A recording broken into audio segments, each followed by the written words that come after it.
우리가 사도행전 15장을 보시면서 이방인 가운데 복음을 듣고 예수 그리스도를 믿는 그리스도를 향해서 유대인들이 유대교에서 예수님을 영접하고 그리스도인인 이러한 사람들이 할례를 받고 율법을 준수해야 진정한 구원이 있다라고 주장하면서 이방인 그리스도인들에게 할례를 받아야 되고 율법을 지켜야 된다 하는 것을 가르치고 강요했습니다.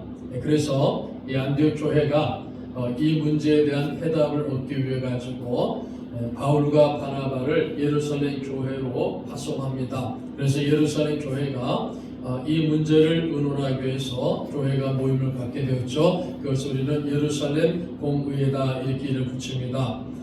예루살렘 공의회가 모여서 베드로의 권면을 듣고 또 야고보의 권면과 바울의 이야기를 다 듣고 나서 이 예루살렘 교회가 사도들과 장로들이 야고보의 제안을 수정 없이 받아들이기로 결정합니다. 그래서 교회 전체의 모임을 통해서도 이 야고보의 제안을 받아들이기로 확정을 하면서 예루살렘 공의회가 만장일치로 결정을 내립니다. 그 결정의 내용이 구원은 유대인이든지 이방인이든지 누구든지 하나님의 은혜로 오직 믿음으로만 구원받습니다.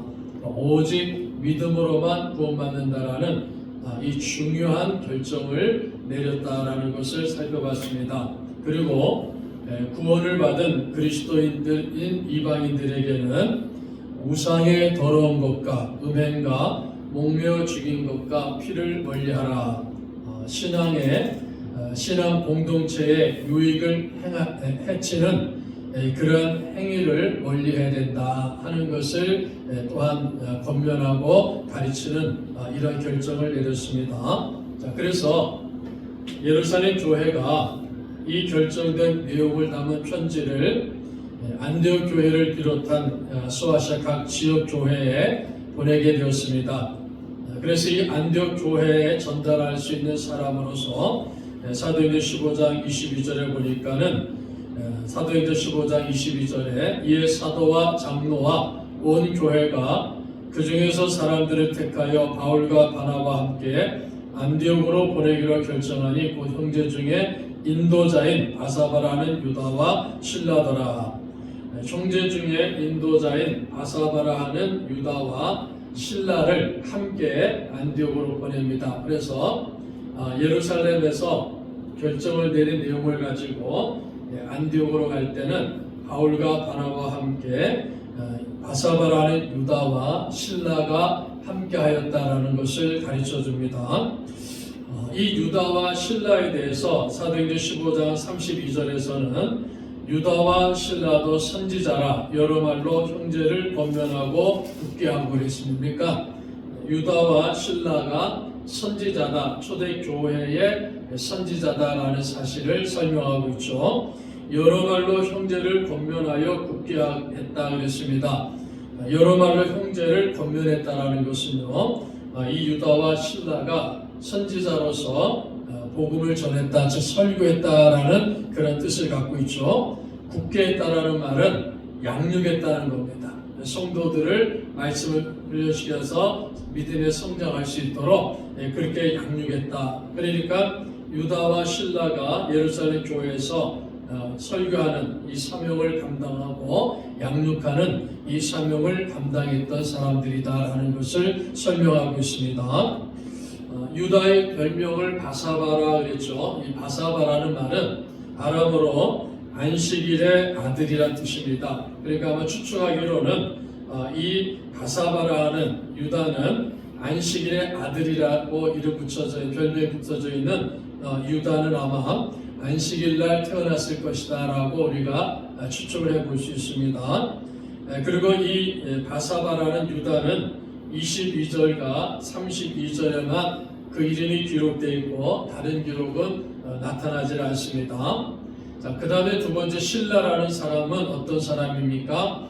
이 예루살렘 교회에서 선지자로서의 사명을 감당하다가 바울과 함께 안디옥으로 가서 예루살렘 교회의 결정을 전달하죠.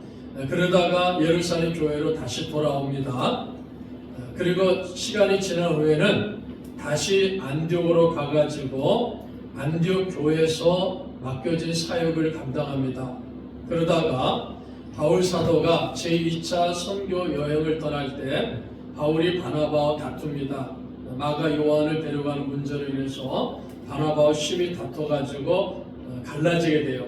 그래서 바울은 실라를 데리고서 실라와 함께 선교하는 2차 선교를 떠나는 모습을 사도행전 15장 40절을 통해서 볼 수 있습니다. 그래서 40절에 보시면은 바울은 실라를 택한 후에 형제들에게 주의 은혜 부탁함을 받고 떠나가랬죠. 그러니까는 바울 사도가 실라와 함께 제2차 선교 사역을 떠나는 이러한 모습을 보게 됩니다.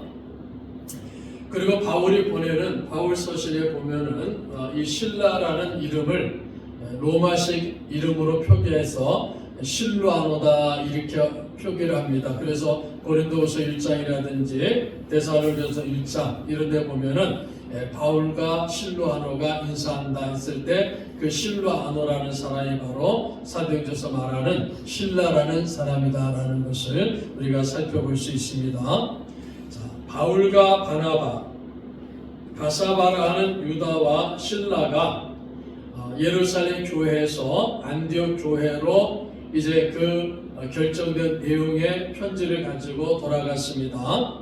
그런데 이 사람들은 안디옥 교회와 예루살렘 교회 지도자들입니다. 즉 바울과 바나바는 안디옥 교회에서 지도자로서의 사역을 감당하였고 바사바라는 유다와 실라도 예루살렘 교회에서 사역을 감당했던 지도자들입니다. 이 네 사람 모두가 다 성경에 보면은 정말 믿을 만한 사람이다, 신뢰할 만한 사람이다. 그래서 예루살렘 교회가 믿을 만한 사람, 신뢰할 만한 사람인 실라와 유다를 안디옥으로 파송하는 거, 보냈다라는 거죠. 그리고 복음에 누구보다도 헌신하는 그런 사역자들이었다라는 것을 성경은 우리에게 가르쳐 줍니다. 자, 그래서 이 바울과 바나바, 유다와 실라가 예루살렘 교회가 결정을 내린 공교회가 최초의 모임을 가진 공교회가 최초의 결정을 내린 이 중요한 편지를 가지고서 이제 돌아가게 됐죠. 자, 그런데 예루살렘 교회와 사도들과 장로들이 23절에 보시면은 그 편의 편지를 붙이르되 사도와 장로된 형제들은 안디옥과 시리아와 길리가에 있는 이방인 형제들에게 문안하노라 하면서 예루살렘 교회 사도와 장로들이 결정문을 편지로 써가지고 보낸다는 겁니다. 그러면서 이렇게 표현합니다. 아주 중요한 표현을 쓰죠. 23절에 보시면요. 그 편에 편지를 붙여 이르되 사도와 장로된 형제들은 그랬어요. 사도와 장로된 형제들은. 자, 그러니까 이미 예루살렘 교회가 복음을 통해서 많은 사람들이 예수님을 믿고 구원받고 이제 10,000명 이상 모이는 큰 교회가 됐죠. 여러 지역으로 나눠져서 모임을 갖고 예배를 드리는 교회 공동체를 구성했다는 겁니다. 교회 공동체를 구성해갖고 각 지교회들마다 지도를 하는 사도들이 있고 장로들이 있다는 거예요.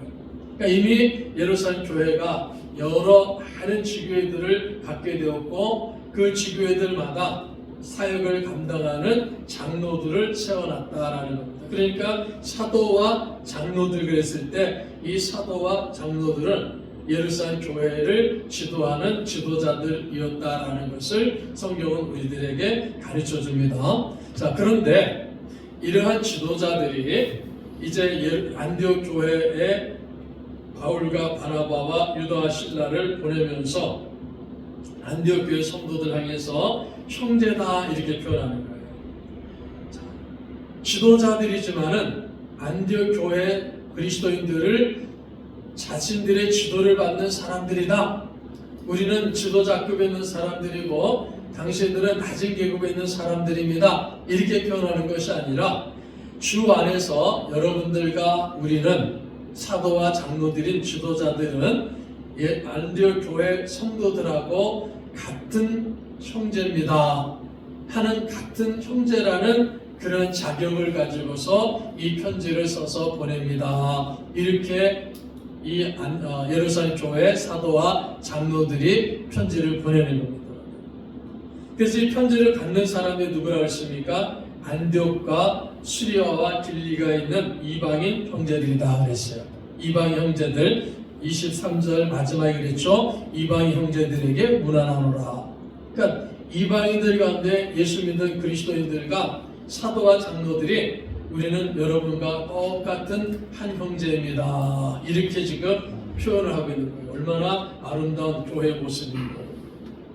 지도자들인데 사도들이라 그러면 얼마나 존경받는 사람들입니까? 예수님으로부터 직접 택함을 받고 예수님과 함께 사역을 하였던 그 사도들이 이제 막 예수님 믿고 하나님 나라의 공동체의 일원이 된 이 안디옥 교회 성도들에게 여러분과 우리는 똑같은 형제입니다 하면서 편지를 보내는 겁니다. 이 안디옥 교회뿐만 아니라 수리아와 길리디아 지방까지 그 편지를 보냈다는 거죠. 자, 안디옥, 수리아, 길리기가 어떤 곳입니까? 바울과 바나바가 1차 선교 여행을 감당했던 지역들입니다. 그러니까 바울과 바나바가 그곳에 가서 복음을 전하고 그 복음을 전하고 그곳에 있는 사람들이 예수 믿고 이미 그곳마다 안디옥도 그렇고 수리아도 그렇고 길리기아도 그렇고 교회라는 공동체가 세워져 있다 하는 사실을 자 우리가 볼 수가 있는 것입니다.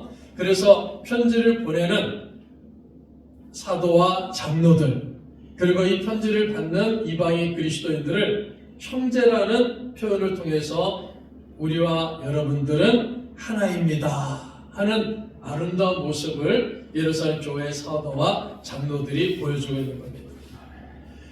편지를 보내는 사람들, 편지를 받는 사람들이 하나님 앞에서 동등하다는 거예요. 우리는 높은 사람들이고 여러분들은 우리의 지배를 받고 우리에게 배움을 받는 사람들입니다. 그렇게 표현하는 것이 아니라 우리와 여러분들은 하나님 앞에서 동등한 한 형제입니다. 동등한 한 자매입니다. 하는 것을 사도들은 분명하게 보여주고 있는 겁니다. 유대인 그리스도인들과 이방인 그리스도인들은 이미 구원받은 하나님의 백성이라는 거죠. 하나님의 동등한 백성입니다. 그래서 형제다. 이렇게 지금 사도행전을 통해서 우리들에게 가르쳐주고 있습니다. 자, 이제 이 편지를 보내면서 이제 25절을 보시면 24절을 보시면은 들은즉 우리 가운데서 어떤 사람들이 우리의 지시도 없이 나가서 말로 너희를 괴롭게 하고 마음을 혼란하게 한다 하기로 교회를 괴롭게 하고 혼란하게 한 일이 있었다는 것. 그것이 무엇입니까? 유대인들 가운데 그리스도인들 가운데 유대인 그리스도인 가운데 특별히 바리새파 출신의 그리스도인 가운데 이 사람들이 예루살렘 교회 허락도 없이 이방인 그리스도인들에게 가가지고 여러분들이 예수 믿고 구원을 받는 것은 올바른 것입니다. 그러나 그것 가지고 안 됩니다. 진정한 구원을 받으려면은 우리와 같이 할례를 받아야 되고 우리와 같이 율법을 준수해야 됩니다 하는 것을 가르쳤어요. 그래서 이런 행위를 가지고 너희를 괴롭게 하고 마음을 혼란하게 한다 그랬어요. 그러니까 그런 행위를 한 사람들이 그리스도인들을 괴롭게 하는 것이고 이방인 그리스도인들을 괴롭게 하는 것이고 마음을 혼란하게 하는 것이다 하는 사실을 예루살렘 교회가 알려주는 겁니다. 그러니까 그 사람들은 지금 안디옥 교회에 와가지고 허락도 없이 복음을 가르친다 그러면서 율법을 준수해야 되고 할례를 해야 됩니다. 그래야 진정한 구원이 이루어집니다. 이렇게 가르치는 사람들은 예루살렘 교회와는 아무런 관계가 없는 사람들이다. 딱 선을 긋는 거예요. 예루살렘 우리와는 사도와 장로들이 하고는 아무런 관계가 없는 사람들이다 하는 것을 딱 선을 긋는 거예요. 그들은 잘못된 사람들입니다 라는 것을 분명하게 가르쳐줍니다. 그래서 바울 사도가 이 내용을 가지고 갈라디아서를 통해서 그들은 다른 복음을 전하는 거짓 그리스도인들이다, 거짓 교사들이다, 거짓 선지자들이다 하는 사실을 분명하게 지적하고 있는 거예요. 바나바와 바울과 함께 유다와 실라를 보내기로 결정했다 그러면서 바울과 바나바, 유다와 실라가 편지를 가지고 안디옥으로 돌아갔다는 거죠. 자, 그런데 이 바울과 바나바를 어떻게 표현합니까? 바울과 바나바는요, 우리 주 예수 그리스도의 이름을 위하여 생명을 아끼지 아니하는 사람들이라는 겁니다. 그래서 우리가 사랑하는 바울과 바나바라는 겁니다. 예루살렘 교회가 이 안디옥 교회 지도자였던 바울과 바나바를 향해서 이렇게 말하는 겁니다. 이분들은 예수님의 이름을 위해서 자신의 생명을 아끼지 아니하는 사람들입니다. 우리는 바울과 바나바를 정말 사랑합니다 하면서 바울과 바나바가 진정한 일꾼이고 주님이 보내신 사람들이다라는 것을 이 편지를 통해서 확증하는 거예요. 그러면서 우리 안에, 예루살렘 교회 안에서도 함께 이 귀한 사역을 감당한 사람인 유다와 실라를 함께 보냅니다. 이렇게 설명하는 겁니다. 우리 주 예수 그리스도 25절에 그렇게 표현하죠. 사람을 택하여 우리 주 예수 그리스도의 이름을 위하여 생명을 아끼지 아니하는 자인 우리가 사랑하는 바나바와 바울과 함께 너희에 보내기를 만장일치로 결정하였노라. 우리 주 예수 그리스도 신약성경에 35번 나옵니다. 예수님에 대한 공식적인 신앙 고백에, 그래서 초대교회는요 우리 주 예수 그리스도 이렇게 고백하는 거예요. 예수님은 주 예수 그리스도입니다. 주님이 되시고 구원자가 되시고 그리스도가 되시는 분입니다. 이렇게 공식적으로 초대교회가 신앙 고백을 할 때 표현하는 말입니다. 우리 주 예수 그리스도. 그래서 우리라는 말과 형제라는 말을요 하나로 묶어주는 거예요. 유대인 그리스도인과 이방인 그리스도인들이 우리입니다. 이렇게 묶어주는 거예요. 유대인 그리스도인과 이방인 그리스도인들을 형제입니다 하는 이 표현을 통해서 하나로 묶어주는 겁니다. 자, 그러니까 어떤 일이 벌어집니까? 예루살렘 교회를 중심으로 한 유대인 그리스도인들과 안디옥 교회를 중심으로 한 이방인 그리스도인들이 우리라는 표현을 통해서 하나가 되는 거예요. 유대인 그리스도인들도 이방인 그리스도인들도 똑같이 예수 그리스도를, 우리 주 예수 그리스도를 믿음으로 구원받습니다. 그래서 하나가 되는 거고, 형제라는 표현을 통해서 우리는 하나입니다, 믿음으로 하나입니다라는 이러한 표현을 지금 바울과 바나바를 통해서 알려주는 겁니다. 유대인과 이방인이 구원을 얻는 방법은 주 예수 그리스도를 믿는 것밖에 없다는 겁니다. 예수님을 믿는 것밖에 없다. 그래서 26절을 보시면요, 마지막에 너희에게 보내기를 만장일치로 결정하였노라. 만장일치로 결정했다. 28절을 보시면요, 또 마지막 일입니다. 너희에게 지우지 아니하는 것이 옳은 줄 알았노니.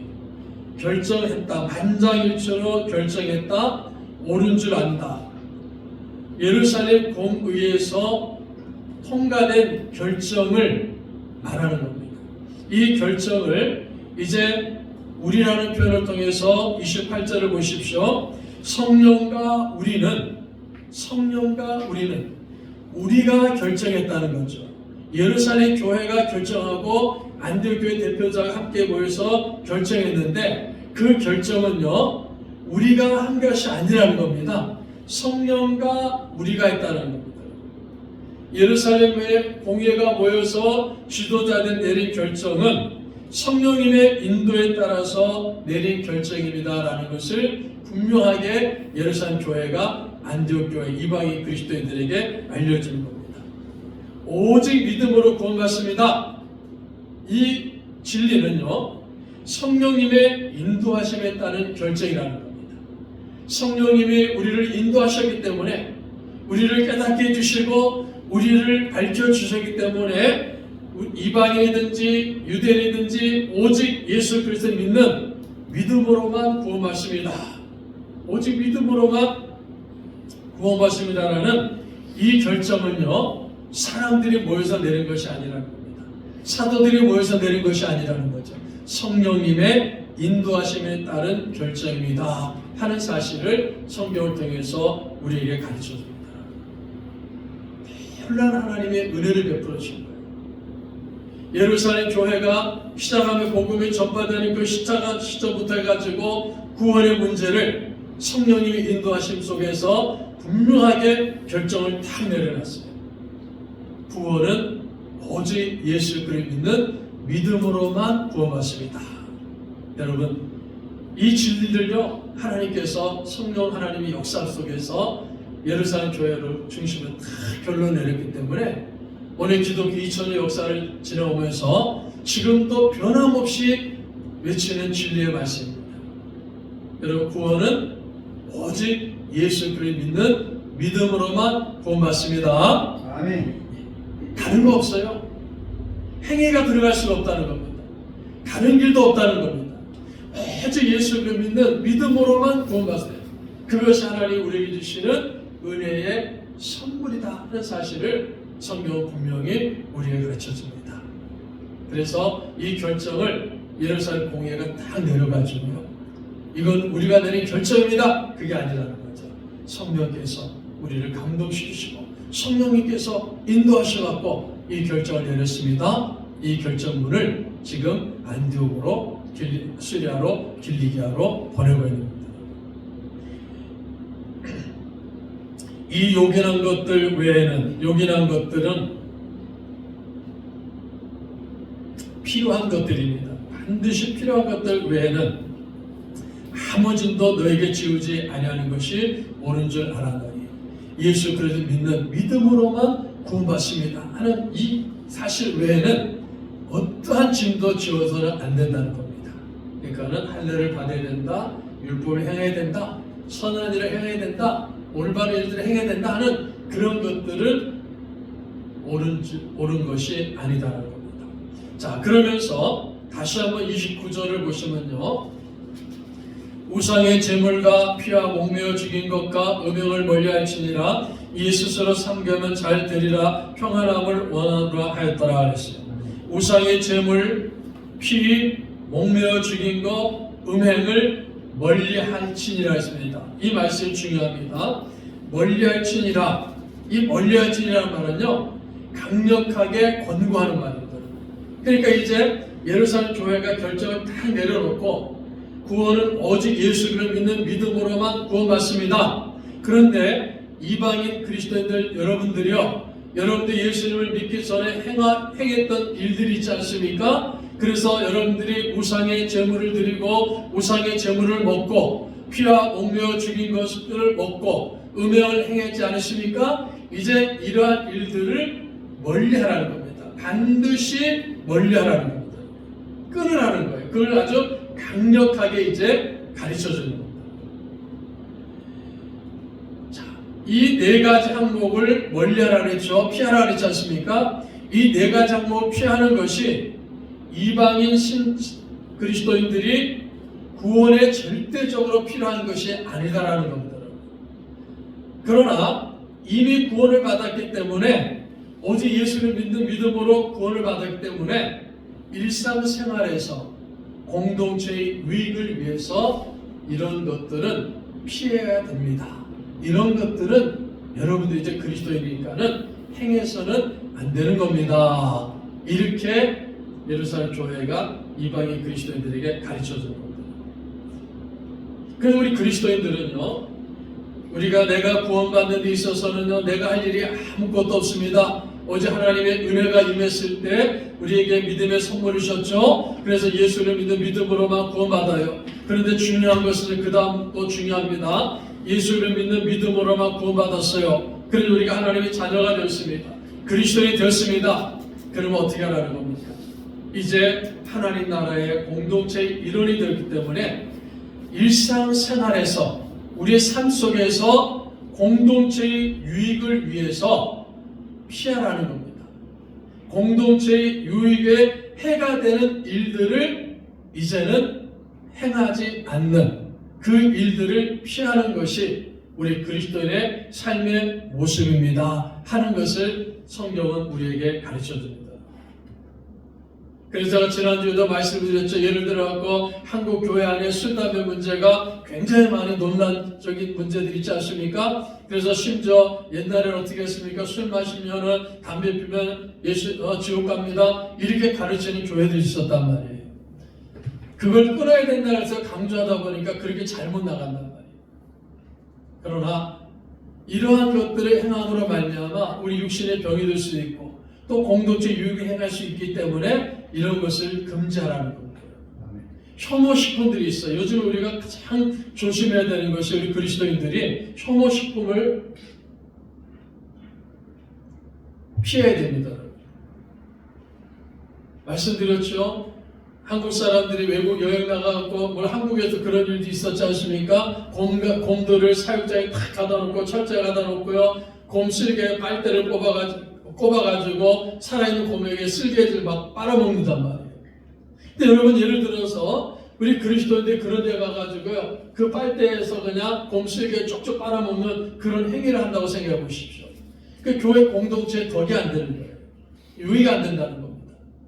그러니까 그러한 것들을 행하지 말라는 겁니다. 그러니까 공동체의 유익에 손해를 끼치는 그런 행위들을 해서는 안 된다. 그러니까 이방인일 때, 주님을 알지 못할 때 아무런 꺼리낌 없이 행했던 그 일들이 하나님의 자녀가 되었을 때는 공동체 삶에 해가 되는 일들이 있기 때문에 그런 것들은 금하는 것이 올바른 것입니다 하는 사실을 예루살렘 공의회가 내린 결정을 안디옥에다 전달하는 겁니다. 자, 그래서 이 안디옥 대표단이 안디옥 교회에 도착을 했습니다. 예루살렘 교회의 결정을 알립니다. 편지를 전달했죠.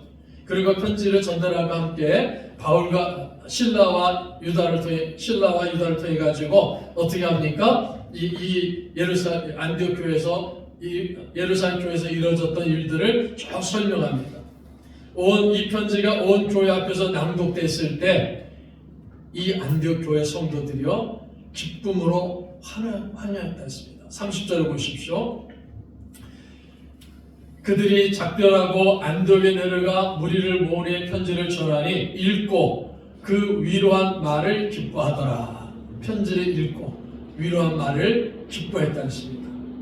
안디옥 교회 이방인 그리스도인들이요 환영하는 거예요. 기뻐하는 겁니다. 그렇구나. 우리에게 잘못 가르쳐준 사람도 있었구나. 우리가 예수를 믿는 믿음으로만 오직 믿음으로만 구원받는 거구나. 그래서 할례를 행하지 않아도 되는구나. 율법을 준수하지 않아도 되는구나 하는 것을 깨닫게 되는 거예요. 알게 확신하게 되죠. 그러면서 우리 삶 속에 믿지 않는 사람으로 살아와서 행했던 잘못된 삶의 모습을 버리는 것이구나. 멀리해야 되는구나. 그런 것을 쭉 설명을 듣고 편지를 통해서 설명을 들으면서 안디옥 교회 그리스도인들이 기뻐하면서 환영하는 겁니다. 그 위로한 말, 권고 권면을 말합니다. 예루살렘 교회 형제들이 안디옥 교회 형제들에게 보낸 권면의 편지입니다. 편지의 내용과 바울과 바나바, 유다, 신라가 그 위로하는 말을 권면을 듣고서 이방인 교회가 기뻐하는 거예요. 환영하는 거예요. 여러분 얼마나 기쁘겠습니까? 내가 예수 믿고 구원받으라 그러는데요 할례를 행하라 하니까 얼마나 무거운 짐입니까? 얼마나 고통스러운 일을 행하는 겁니까? 율법을 준수하라 그러니까 그 율법 준수가 얼마나 어렵습니까? 그 마음에 근심이 있단 말이에요. 걱정이 있었단 말이에요. 그런데 구원은 오직 예수를 믿는 믿음으로만 구원받습니다. 그리고 구원받은 다음에는 공동체의 유익을 행하는 행동을 올려야 됩니다 하는 중요한 내용을 설명을 듣고서 기뻐하는 거예요. 즐거워하는 겁니다. 유다와 신라가 선지자를 했지 않습니까? 설교를 합니다. 형제들을 권면하고 그들의 믿음을 굳게 하게 했습니다. 그래서 이제 바울과 신라는 유다와 신라는 그들의 임무를 다 마쳤어요. 안디옥 교회에 와가지고 자신들의 임무를 다 마치고 예루살렘으로 돌아갑니다. 바울과 바나바는요 안디옥에 유하면서 주의 말씀을 가르치고 전파했다 했죠. 35절을 보십시오. 중요합니다. 바울과 바나바는 안디옥에서 유하며 수다한 다른 사람들과 함께 주의 말씀을 가르치며 권면하니라. 주의 말씀을 가르쳤다. 가르치며 전파했다 그랬죠. 주의 말씀을 가르쳤다. 설교하고 양육했다는 거예요. 바울과 바나바가 안디옥 교회에서 설교하고 양육했다. 전파했다. 복음을 전파했다는 겁니다. 근데 그 앞에 보십시오. 바울과 바나바는 안디옥에서 유하며 수도한 다른 사람들과 함께 많은 다른 사람들과 함께 말씀을 전파하고 복음을 전파했다는 겁니다. 수도한 다른 사람들과 함께 설교하고 양육하며 복음을 전파했다는 거예요. 바울과 바나바 두 사람이 아닙니다. 수다한 다른 사람들과 함께 말씀을 가르치고 전파했습니다. 안디옥 교회는 많은 일꾼들이 이미 세워졌다라는 사실을 아는 겁니다. 자, 바울과 바나바가 안디옥 교회에서 선교사로 파송을 받았다 그랬지 않습니까? 그 안디옥 교회에서 바울과 바나바를 지도자였던 바울과 바나바를 선교사로 파송했고 제1차 선교를 추락하고 다시 돌아와서 예루살렘 공회에 참석하고 다시 안디옥으로 와서 바울과 바나바가 수단 다른 사람과 함께 말씀을 가르치고 전파했단 말입니다. 그런데 이 안디옥 교회가 바울과 바나바를 파송할 당시만 해도 사도행전 13장 1절에 보면은 이 안디옥 교회 지도자는 5명 정도가 있었어요. 그래서 바나바가 있었죠. 니게르라는 시몬이 있었죠. 구레네 사람 루교가 있었습니다. 부모가 헤롯의 젖동생인 바나니 있었죠. 사울 즉 바울이 있었다 그랬어요. 그러니까 5사람 정도가 안디옥 교회의 지도자들이었어요. 아마 그들 중심으로 해서 주의 말씀을 가르치고 전파했을 겁니다. 그런데 1차 선교를 마치고 와서 어느 정도 시간이 지났을 때 이 안디옥 교회 안에는요 이미 많은 말씀의 사역자들과 교회 지도자들이 세워져 가지고 성실하게 하나님의 말씀을 가르치며 복음을 전파하는 이런 일들을 감당하고 있었다 하는 사실을 35절은 우리에게 가르쳐주고 있습니다.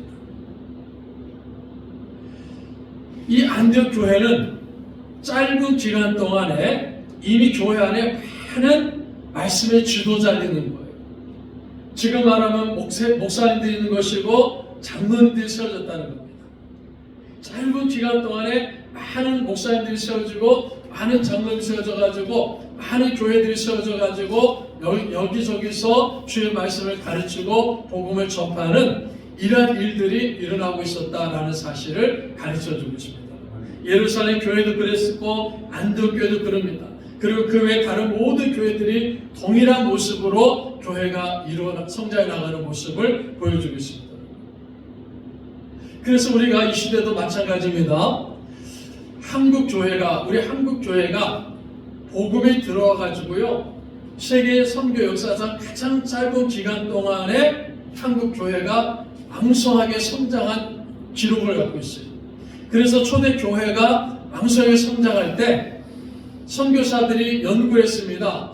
야, 이 한국 교회가 왜 이렇게 빨리 성장할 수 있느냐? 그래서 쭉 살펴보니까요, 한국 교회는 초창기부터 복음이 들어 처음부터 네비우스식 선교를 했어요. 그게 무슨 말입니까? 자립을 했다는 겁니다. 한국 교회는요 초창기부터 선교사에 들어가고 복음을 전하면서 어떻게 합니까? 그 교회 안에서 지도자들을 세우는 거예요. 그래서 젊은 지도자들 열심히 복음을 듣고 활동하는 그런 지도자들을 세워가지고요 그 지도자들 가운데 어떤 분들은 신학교를 가고 목회자가 되게 합니다. 어떤 분들은 장로를 세워가지고 교인들을 섬기게 하고 교회를 이끌어가게 합니다. 그래서 한국 교회 안에서 자생적으로 목회자들이 나오고 장로들이 나와가지고요 교회가 자립하는 거예요. 여러분 우리가 교회를 섬기면서 주님의 교회를 섬기면서 우리가 헌금해야 됩니다 하면서 11조를 하고 헌금을 하면서 교회가 물질적으로 자립하는 거예요. 한국 교회가 자립합니다. 지도자들도 자립해서 양육하고 물질도 자립해가지고 교회를 이끌어갑니다. 그러니까 한국 교회가 처음부터 왕성하게 성장합니다. 우리 선교사님도 어떤 분이 그렇게 얘기하더라고요. 20대 때 막 불이 붙다고 선교하는데 필리핀을 선교 제목을 잡고 막 기도할 때 그 필리핀에 한번 가갖고요 선교하는 모습을 사진 찍은 그 모습하고 50년이 지난 지금도 필리핀의 교회 모습하고 똑같다는 거예요. 50년의 선교사들이 가갖고 사진 찍었던 교회 모습하고 50년이 지난 지금 이 시대에도 그 선교사라서 사진 찍었던 모습이 동일하다는 겁니다. 왜 그렇습니까? 자유를 못하기 때문에. 계속 의존하는 거예요.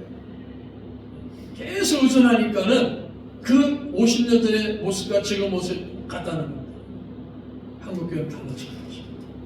그러므로 지금도 마찬가지입니다. 지금도 우리 교회가 해야 될 일이 무엇입니까? 우리 교회가 주의 말씀을 가르치는 겁니다. 복음을 전파하는 겁니다. 그래서 스스로가 말씀을 가르치고 복음을 전파하면서 일꾼들을 양육하는 거예요.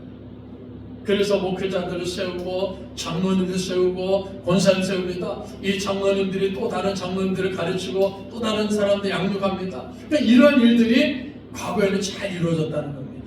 그런데 요즘 어떻습니까? 우리가 이 일을 잘 감당하지 못하는 거예요. 주의 말씀을 가르치고 복음 전파하는 것을 단순하게 그냥 목회자들에만 딱 맡겨놓고 우리 평신도 장로님들이 그 일을 안 하기 때문에 우리가 이 훌륭한 지도자들이 많이 나오지 못하는 이러한 안타까운 모습을 오늘 우리 교회들이 가지고 있다는 겁니다. 우리 장로님들은 제가 청년 때도요 간포라는 곳에 여름만 되면 여름 성경학교를 갑니다. 지금 생각하면 참 하나님 은혜였어요. 그 멀리까지요 그냥 기차 타고 대구 여기서 동대구역에 내려가지고 또 경주까지 버스 타고 가고 경주에서 또 버스 타고 가고 저 간포까지 가면 바닷가에 조그마한 교회가 있습니다. 그래서 전도 그 교회에서 여름 선교하고 전도하는데 그 교회를 이끌어가는 장로님이 계셨어요. 그 장로님이 수요일날 같은 경우 주일 같은 경우 말씀을 전하는데 왜요? 그 먼 곳까지 그 바닷가까지 오실 목사님이 없어가지고 근데 그 장로님 말씀을 전하는 걸 들어보면요 제가 지금 생각해도 대단히 은혜스럽고 훌륭한 말씀이 선포되는 거예요. 그 장로님이 경주에 있는 경주제일교회 통합지 큰 교회에서 장로님이 있다가 불러 내려오신 거예요. 그러니까 그 시대에는 교회 지도자들은 그렇게 하나님 말씀 잘 알고 계신 거예요. 지금 이 시대도 마찬가지입니다. 우리 목회자도 그렇지만 우리 장로님들도 하나님 말씀에 능통하셔야 돼요. 그래서 말씀을 가르쳐야 됩니다.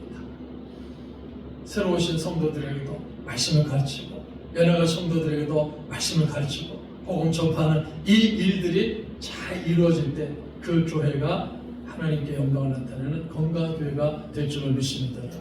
그 예루살렘 교회 모습이고 안디옥 교회 모습이고 초대교회 모습이라는 겁니다. 자, 그래서 이 안디옥 교회가요 이미 많은 말씀의 사역자가 세워졌다 그랬지 않습니까? 5명의 지도자들 외에 많은 사람들이 성실하게 그리스도인들을 말씀과 기도로 양육하고 있는 거예요.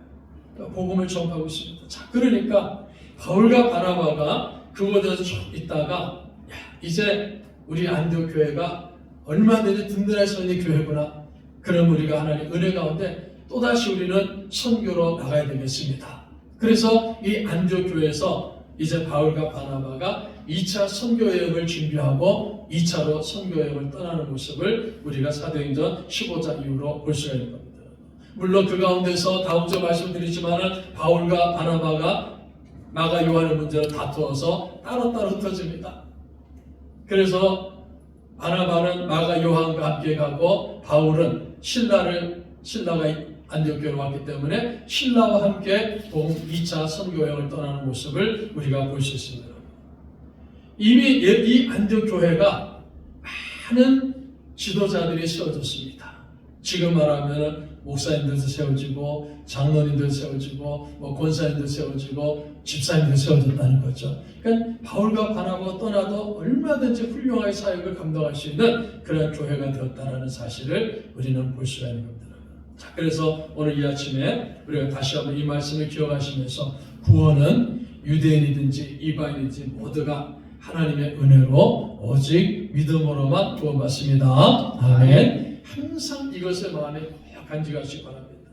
그래서 하나님의 은혜로 오직 믿음으로만 구원받으니까요, 나 같은 죄인도, 우리 같은 죄인도 하나님이 구원해 주셨습니다. 여러분 생각해 보십시오. 내 행동을 보고 하나님 구원해 주신다면요, 얼마나 우리가 힘들었겠습니까? 얼마나 우리가 고통스럽겠습니까? 얼마나 부끄러운 일이 많습니까? 그런데 행동 보시는 것이 아니라 나를 불쌍히 여기셔가지고 하나님의 은혜로 오직 믿음으로만 나를 보내셨어요. 그러니까 나를 보내신 하나님의 은혜 안에서 감사하는 삶을 사는 겁니다. 세상 사람들이, 믿지 않는 사람들이 우리를 주시할 때 하나님 영광 가리는 행동, 하나님의 거룩하셔서 뺏어시키는 이런 행동을 하지 않고 살아가는 것이 하나님 은혜 앞에 감사하는 삶을 사는 것입니다. 그래서 우리 공동체의 유익을 위해서, 소위 말해서 기독교 공동체 교회의 유익을 위해 가지고요, 우리 자신이 누릴 수 있는 자유도 절제하는 겁니다. 말씀에 순종하는 삶을 살아가는 겁니다. 혐오스러운 행동을 버리라는 겁니다. 그리고 교회는요, 말씀을 가지고 양육하고 말씀을 전파하는 일에 최선을 다하는 겁니다. 이것이 오늘 본문에서 우리에게 주시는 교훈이라는 것을 꼭 기억하셔서 이 사역들을 잘 감당하는 우리 교회가 되고 우리 성도들이 되시기를 주님의 이름으로 축복합니다.